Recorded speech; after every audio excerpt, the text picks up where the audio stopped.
La entrevista. Pues ahora saludamos con gusto al doctor Alejandro Rosas Balán, es médico adscrito a la Unidad de Investigación en Medicina de la Adolescente del Instituto Nacional de Perinatología Isidro Espinosa de los Reyes. Con él vamos a platicar acerca de los anticonceptivos, la anticoncepción en adolescentes. Doctor, bienvenido, muy buenos días. Muchas gracias, buenos días. Bueno, doctor, pues le voy a platicar que yo por tomar anticonceptivos tuve una tromboembolia pulmonar.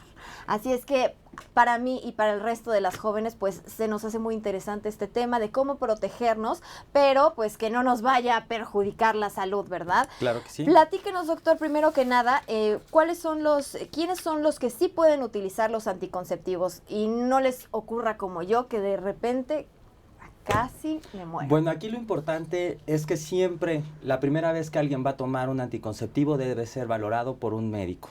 Entonces el médico va a realizar una historia clínica donde va a evaluar los riesgos que tiene cada paciente y de acuerdo a eso va a dar una recomendación, una consejería de todos los métodos anticonceptivos que puede utilizar una paciente.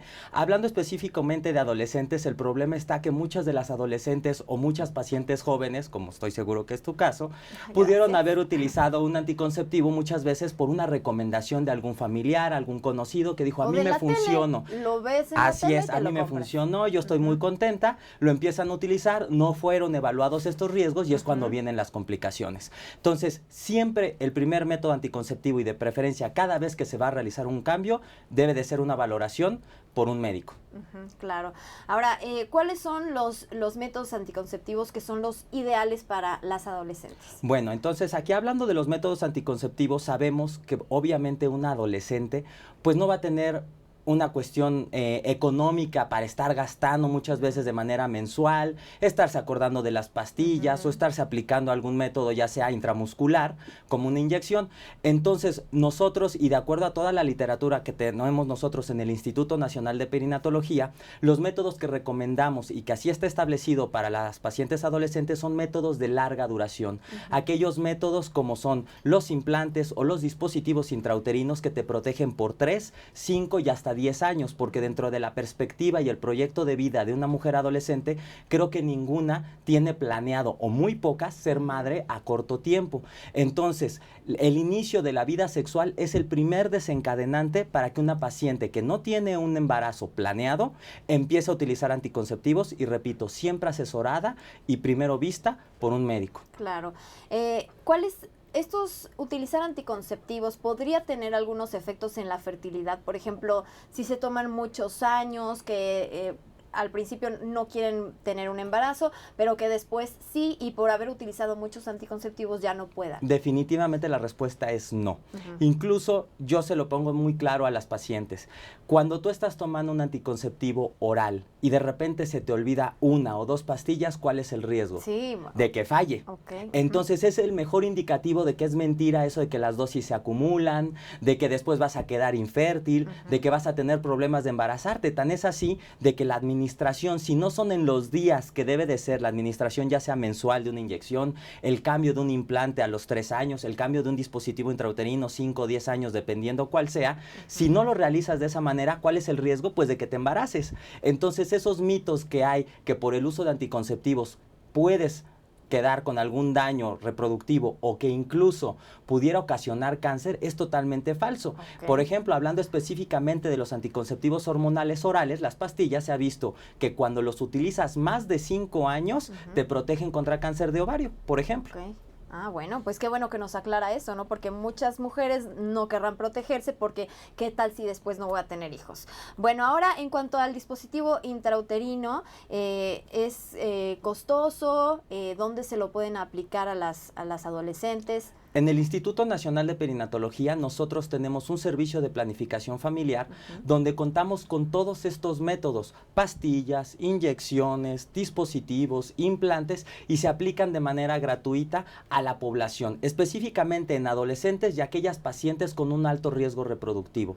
¿A qué me refiero? Pacientes con alguna cardiopatía, pacientes con algún problema renal, pacientes con problemas autoinmunes, hipertensas, diabéticas, que nosotros consideramos que es un riesgo que se embaracen, son candidatas a entrar a este servicio de planificación familiar a que se les coloque cualquiera de estos dispositivos o implantes, o en su caso, si es evaluada, pues pueden utilizar pastillas o inyecciones.